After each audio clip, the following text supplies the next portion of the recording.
رات کا آخری پہر تھا۔ سردی اتنی تھی کہ ہڈیوں کے اندر گھسی جا رہی تھی۔ بارش بھی اتنی تیز تھی جیسے آج اگلی پچھلی کسر نکال کر رہے گی۔ میں اپنی کار میں ڈیوٹی سے گھر واپس آ رہا تھا اور کار کا ہیٹر چلنے کے باوجود میں سردی محسوس کر رہا تھا۔ دل میں ایک ہی خواہش تھی کہ بس جلد از جلد گھر پہنچ کر بستر میں گھس کر سو جاؤں۔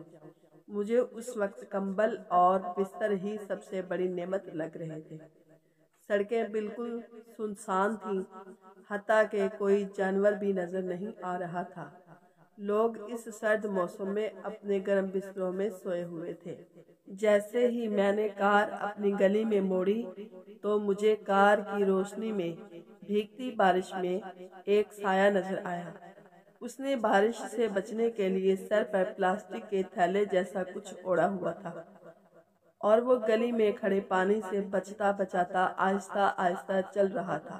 مجھے شدید حیرانی ہوئی کہ اس موسم میں بھی کوئی شخص اس وقت باہر نکل سکتا ہے، اور مجھے اس پر ترس آیا کہ پتہ نہیں کس مجبوری نے اسے اس وقت طوفانی بارش میں باہر نکلنے پر مجبور کیا۔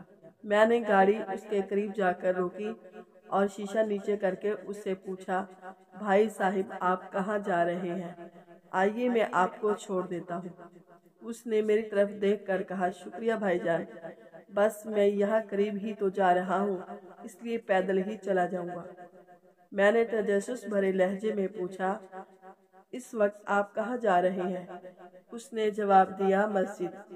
میں نے حیرانی سے پوچھا، اس وقت مسجد میں کیا کرنے جا رہے ہیں؟ اس نے کہا، میں اس مسجد کا مؤذن ہوں اور فجر کی اذان دینے کے لیے مسجد میں جا رہا ہوں۔ یہ کہہ کر وہ اپنے راستے پر چل پڑا اور مجھے ایک نئی سوچ میں گم کر گیا کہ آج تک ہم نے کبھی سوچا ہے کہ سخت سردی کی راتوں میں، طوفان ہو یا بارش، کون ہے جو اپنے وقت پر اللہ کے بلاوے کی صدا بلند کرتا ہے؟ کون ہے جو ہمیں بتاتا ہے کہ نماز نیند سے بہتر ہے؟ کون ہے جو یہ اعلان کرتا ہے کہ آؤ نماز کی طرف، آؤ کامیابی کی طرف؟ اور اسے اس کامیابی کا کتنا یقین ہے کہ اسے اس فرض کے ادا کرنے سے نہ تو سردی روک سکتی ہے اور نہ بارش۔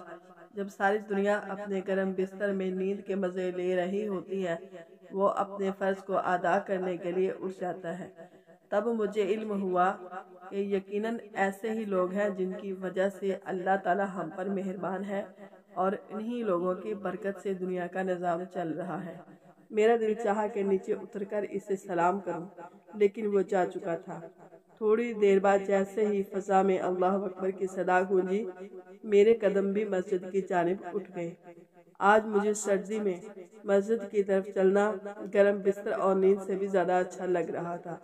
اللہ کریم تمام مسلمان بھائیوں کو 5 وقت کی نماز بجماعت ادا کرنے کی توفیق عطا فرمائے، اور مسلمان بہنوں کو گھر میں نماز کی پابندی کرنے کی توفیق عطا فرمائے۔ آمین ثم آمین۔